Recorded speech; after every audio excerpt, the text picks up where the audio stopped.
अस्सलाम वालेकुम। आज की हमारी वीडियो फ़िज़ियोलॉजी के जो सर्कुलेशन का हम चैप्टर्स पढ़ रहे हैं, उसमें आज चैप्टर नंबर 24 है जो कि सर्कुलेटरी शॉक और उसके ट्रीटमेंट्स। तो इसको हम स्टार्ट करते हैं और इसमें मैं आपको बेसिक जो बातें करने वाली हैं इस चैप्टर में से वो ही बताऊँगी, और जो एक्स्ट्रा बातें हैं उसको आप बेशक रीड भी ना करें। मैं स्टार्ट करते हैं हम सर्कुलेटरी शॉक की डेफिनेशन से। तो सबसे पहली बात कि शॉक क्या होता है। शॉक का मतलब होता है कि इनएडिक्वेट ब्लड फ़्लो, यानी कि ब्लड फ़्लो कम हो जाए और वो इतना ज़्यादा कम हो जाए कि जो टिश्यूज़ हैं उनकी डिमांड पूरी ना हो सके और वो डिटोरिएट होने लग जाएं। यानी कि ब्लड वॉल्यूम तो कम होता है कई कंडीशन में और इंक्रीज़ हो जाता है, लेकिन सर्कुलेटरी शॉक वो वाली कंडीशन है जहाँ पे ब्लड वॉल्यूम इतना ज़्यादा कम हो गया है कि जो बॉडी के टिश्यूज़ हैं वो डैमेज होने लग गए हैं, यानी कि वो डिटोरिएट होने लग गए हैं, इतना ज़्यादा ब्लड फ्लो जो है वो कम हो गया है। अब उसके बाद यहाँ पे लिखी हुई हैं दो मेन कॉजेज़, यानी कि जो सर्कुलेटरी शॉक है उसके दो कॉजेज़ हो सकती हैं। सर्कुलेटरी शॉक का मतलब यानी कि कार्डिक आउटपुट कम, कार्डिक आउटपुट कम यानी कि ब्लड फ्लो कम। तो ब्लड फ्लो कम या कार्डिक आउटपुट कम कैसे हो सकता है? दो तरीक़ों से। नंबर 1 ये है कि कोई कार्डियक एबनॉर्मेलिटी हो। नंबर 2 है कि वेनस रिटर्न कम हो। कार्डियक एबनॉर्मेलिटी है अगर कोई, इसका मतलब है कि हार्ट पंप ही नहीं सही कर सही तरह से कर रहा। अगर हार्ट पंप नहीं करेगा तो जो हार्ट ने पंप करना है वही कार्डिक आउटपुट बनना है। हार्ट पंप नहीं सही तरह से कर रहा तो भी हमारे पास शॉक होगा। या फिर वेनस रिटर्न कम है, जितना वेनस रिटर्न हार्ट के अंदर जाएगा उतना ही वो पंप करेगा।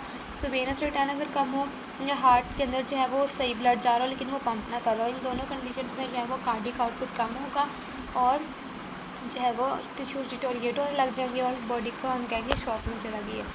उसके बाद हमारे पास है कि कुछ ऐसी कंडीशंस भी होती हैं जहाँ पे कार्डिक आउटपुट हमारे पास नॉर्मल होता है, लेकिन उसके बावजूद जो बॉडी है वो शॉक में चली जाती है। उसकी वजह क्या होती है? उसकी दो वजह होती हैं। एक हमारे पास होता है कि मेटाबॉलिज्म बहुत ज़्यादा हो गया है, या फिर टिश्यू परफ्यूजन एबनॉर्मल है, यानी कि हमारे पास नॉर्मल कार्डिक आउटपुट है लेकिन हमारे टिश्यूज़ हैं वो इतने ज़्यादा मेटाबोलाइट्स प्रोड्यूस कर रहे हैं कि उसके लिए वो जितना ब्लड है वो एडिक्वेट नहीं है कि न्यूट्रिशन उसकी प्रोवाइड की जाए। ठीक है। या फिर हमारे पास जो कार्डिक आउटपुट नॉर्मल है, ब्लड वॉल्यूम भी नॉर्मल, लेकिन जो वो ब्लड है उससे न्यूट्रिशन जो है वो टिश्यूज़ तक नहीं पहुंच रही। तो टिश्यूज़ ने तो यही कहना है ना कि हमें जो है वो नहीं मिल रही, तो फिर बॉडी जो है वो शॉक में जाएगी। तो ये दो कंडीशन हो सकती हैं। उसके बाद ये है कि आर्टीरियल प्रेशर को क्या होता है? आर्टीरियल प्रेशर जो है वो बाज़ ऐसे होता है कि वो नॉर्मल होता है और बॉडी शॉक में जा रही होती है। वो इसलिए होता है क्योंकि जब हमारे पास आर्टीरियल प्रेशर लो होता है तो हमारे पास बहुत सारे रिस्पॉन्सेज हैं जो कि उसको कंपनसेट कर देते हैं। और लेकिन जब हेमरेजिक शॉक होगा जिसमें ब्लड वॉल्यूम जो है वो कम है तो क्या होगा कि हमारे पास आर्टीरियल प्रेशर भी डिक्रीज़ करेगा। फिर उसके बाद जो है वो यहाँ पे हमारे पास जो है हम कुछ मेन टाइप्स हैं, इसको हम चैप्टर के अंदर भी अभी देखते हैं। ये कार्डियोजेनिक, ऑब्स्ट्रक्टिव, हाइपोवोलेमिक और डिस्ट्रीब्यूटिव, इसको हम ये हमारे पास मेन टाइप्स हैं, इसको हम जो है वो चैप्टर के अंदर देखते हैं और जो इसमें बातें रह जाएंगी वो लास्ट में आपको बता दूँगी। तो नेक्स्ट हमारे पास हैं stages of shock. Non progressive, progressive और इरिवर्सिबल। सिंपली नॉन प्रोग्रेसिव का मतलब है कि जो खुद ब खुद ठीक हो जाएगी, यानी कि हमें इसके लिए कोई इलाज की ज़रूरत नहीं है। प्रोग्रेसिव का मतलब है कि इसका इलाज ना किया जाए तो ये प्रोग्रेस करते करते अल्टीमेटली डेथ तक जाएगी। इरिवर्सिबल का मतलब ये है कि जो मर्ज़ी कर लें, जितनी मर्ज़ी हम उसको ट्रीटमेंट दे लें, तो इरिवर्सिबल का मतलब है कि डेथ होनी है। ठीक है। उसके बाद है हाइपोवोलेमिक शॉक और हेमरेजिक शॉक। ठीक है। हाइपोवोलेमिक शॉक में क्या होता है कि हाइपो मीन्स लेस, वोलीमिया मतलब वॉल्यूम से रिलेटेड। तो हाइपोवोलीमिया में क्या होता है कि ब्लड वॉल्यूम कम होता है, सिस्टेमिक फिलिंग प्रेशर कम हो जाएगा तो वेनस रिटर्न कम हो जाएगा। फिर ये रिलेशनशिप है कार्डिक आउटपुट का आर्टीरियल प्रेशर से। यहाँ पे अगर हम देखें तो 10% अगर हम ब्लड रिमूव करते हैं तो कार्डिक आउटपुट और आर्टीरियल प्रेशर जो है वो कंट्रोल में रहता है, लेकिन अगर 40% तक करते हैं तो फिर उसके बाद जो है वो ज़ीरो हो जाता है। इस ग्राफ में बस यही बात याद रखनी है कि 10% जो है वो हम ब्लड रिमूव कर सकते हैं कार्डिक आउटपुट और आर्टीरियल प्रेशर के चेंज किए बगैर। फिर उसके बाद ये है कि जो हमारे पास हमने पढ़ा था ना, नॉन प्रोग्रेसिव शॉक है, खुद ही ठीक हो जाता है। इसमें क्या होता है कि तीन चीज़ें होती हैं कि आर्ट्रियोल्स कंस्ट्रिक्ट होती हैं, वेन्स कंस्ट्रिक्ट होती हैं, हार्ट एक्टिविटी इंक्रीज़ होती है, जिसकी वजह से जो है वो वेनस रिटर्न इंक्रीज़ होता है। इसमें जो है वो टोटल पेरिफेरल रेजिस्टेंस इंक्रीज़ होती है और हार्ट की एक्टिविटी इंक्रीज़ होती है, तो कार्डिक आउटपुट जो है वो मेंटेन कर लिया जाता है, ठीक है, नॉन प्रोग्रेसिव शॉक में। फिर उसके बाद है कि सिंपैथेटिक रिफ्लेक्सेस जो हैं वो मेनली जो है वो हमारे पास आर्टीरियल प्रेशर के वो मेंटेन करते हैं ज़्यादा, और इसके अलावा जो कंस्ट्रिक्शन ऑफ वेन्स होती है उसकी वजह से वेनस रिटर्न ज़्यादा होता है तो कार्डिक आउटपुट ज़्यादा होता है। फिर उसके बाद जो है वो यहाँ पे लिखा हुआ है कि जो ब्रेन है और जो हार्ट है, हार्ट के अंदर कोरोनरी वेसल्स और ब्रेन के अंदर जो सेरिब्रल वेसल्स हैं उनकी इतनी ज़्यादा वैसो कंस्ट्रिक्शन नहीं होती। यहाँ पे जो वैसो कंस्ट्रिक्शन हुई थी वो जो ब्रेन और हार्ट है उसमें नहीं होगी, क्योंकि फिर वहाँ पे अगर ब्लड फ्लो कम जाएगा तो हमें जो है वो ज़्यादा नुकसान है। इसलिए जो बाकी एरियाज़ ऑफ द बॉडी हैं वहाँ पे ये बहुत ज़्यादा इफेक्टिव होगी कि कार्डिक आउटपुट मेंटेन किया जाए, लेकिन ब्रेन में और हार्ट में इतनी नहीं होगी।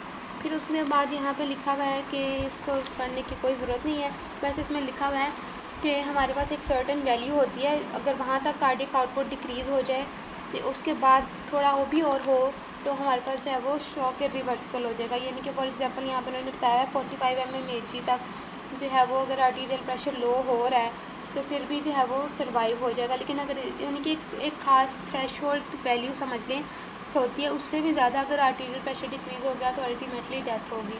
फिर है नॉन प्रोग्रेसिव शॉक यानी कि कंपनसेटेड, यानी कि मैंने आपको पहले बताया कि इसमें कंपनसेशन हो जाएगी और बॉडी खुद ब खुद जो है वो रिकवर कर लेगी। यहाँ पे देखें इसमें लिखा हुआ है baroreceptor reflex, baroreceptor, central nervous scheming response, reverse stress relaxation, ये सारे हमने रिफ्लेक्सेस पढ़े हुए हैं। बैरोरिसेप्टर में क्या होगा, सिंपैथेटिक स्टिमुलेशन एक्टिवेट होगी। सेंट्रल नर्वस स्कीमिंग रिस्पॉन्स में क्या होगा कि बहुत ज़्यादा स्ट्रॉन्ग सिंपैथेटिक स्टिमुलेशन होगी, लेकिन ये प्रेशर 50 mmHg तक जाए तब होगा, और ये तो स्लाइड चेंज इन प्रेशर होगा तब ही हो जाएगा। फिर रिवर्स स्ट्रेस रिलैक्सेशन है, जो हमने स्ट्रेस रिलैक्सेशन का फिनोमेना पढ़ा था कि ब्लड वॉल्यूम अगर ज़्यादा हो जाए तो आर्टीरियल प्रेशर जो है वो ज़्यादा हो जाता है लेकिन बाद में नॉर्मल हो जाता है। तो इसमें रिवर्स है, अगर ब्लड वॉल्यूम कम हो जाए तो वो जो है वो उसको कंपनसेट कर लेंगी। उसके बाद रेनिन की सिक्रीशन ज़्यादा होगी, हमने इसका सारा पूरा किडनी में जो है वो पढ़ा है। और उसके बाद ही हमारे पास increase secretion by the posterior pituitary gland, vasopressin, ताकि जो है वो वाटर रिटेंशन की जाए। सारे अल्टीमेटली ब्लड वॉल्यूम को इंक्रीज़ कर रहे हैं और साथ में कार्डिक आउटपुट को मेंटेन कर रहे हैं। फिर उसके बाद एड्रीनल मेड्यूला है, फिर कंपनसेटरी मैकेनिज़्म है, यानी कि जो इंटेस्टाइन से ब्लड अब्जॉर्प्शन ऑफ फ्लूइड ज़्यादा होती है, conservation of water bye and salts by the kidney, और हमें प्यास लगती है, एपिटाइट फॉर सॉल्ट इंक्रीज़ होता है, सॉल्ट लेंगे तो शायद वाटर भी जो है वो इंक्रीज़ होगा।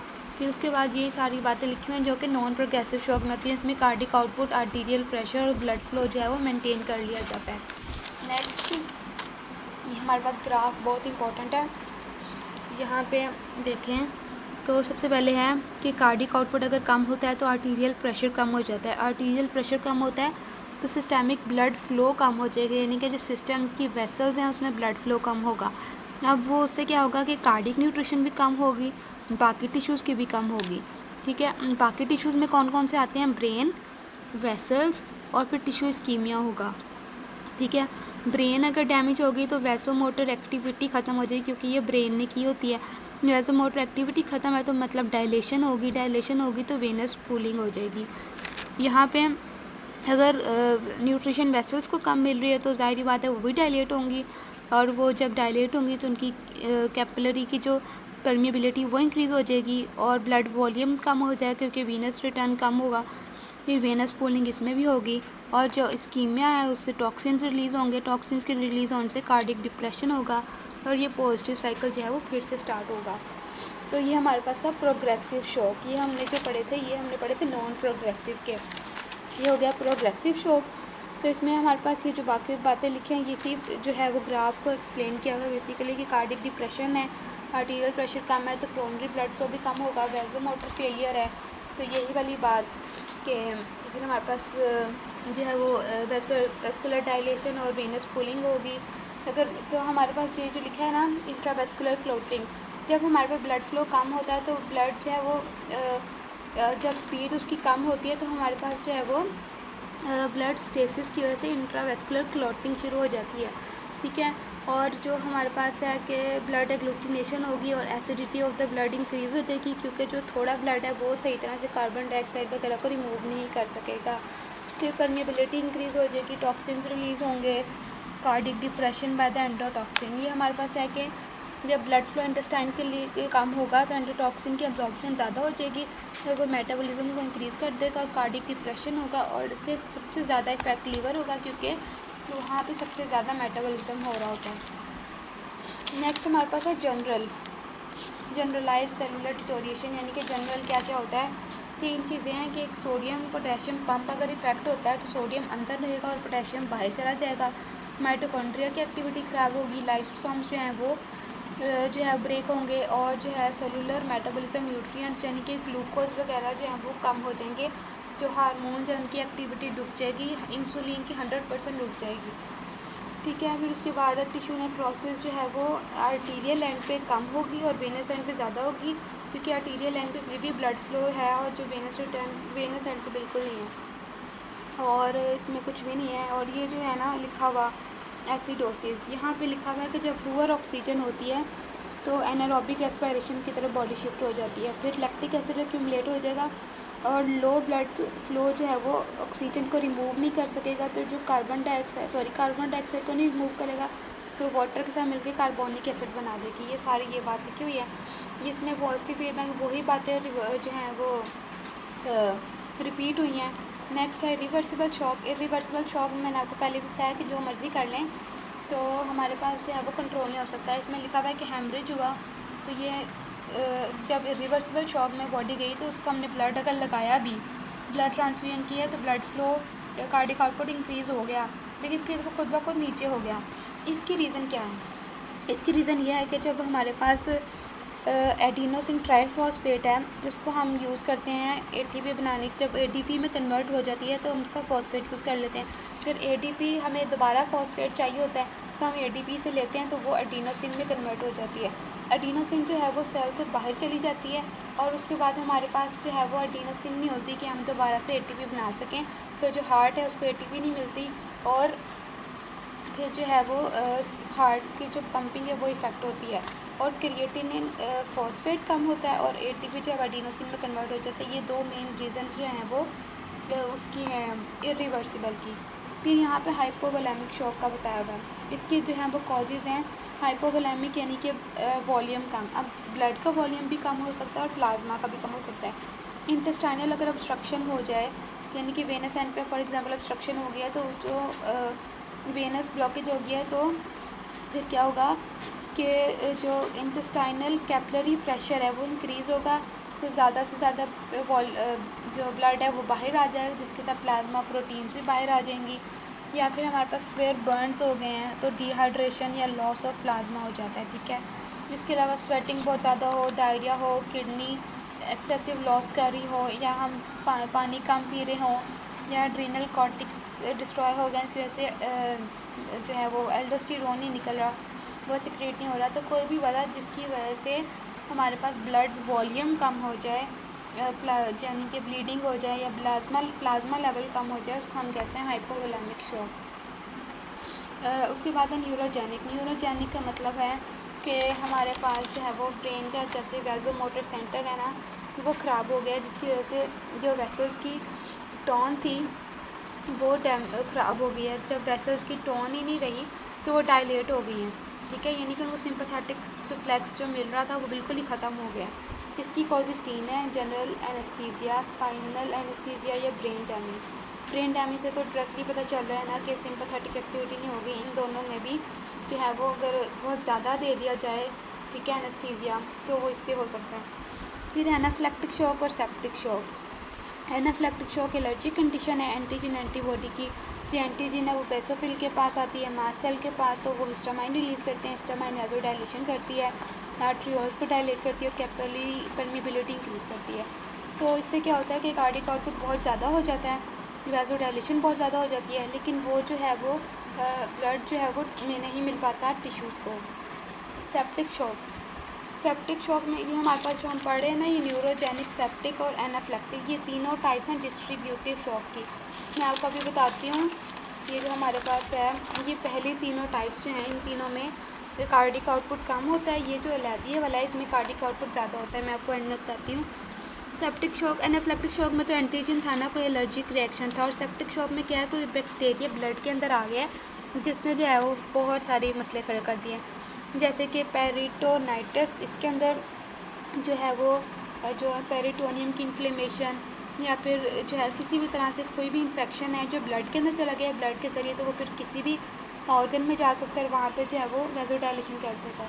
अब जो सेप्टिक शॉक है ना, उसका आता है क्लिनिकल क्वेश्चन आता है, उसमें हमें जज करना होता है। तो इन पॉइंट्स हम जज करते हैं कि उसमें फ़ीवर का अगर जिक्र हो, वेज़ोडाइलेशन, कार्डिक आउटपुट ज़्यादा होना, या स्लगिशनेस ऑफ द ब्लड, या इंट्रावेस्कुलर क्लॉटिंग, ये सारे अगर पॉइंट्स हों तो वो सेप्टिक शॉक है।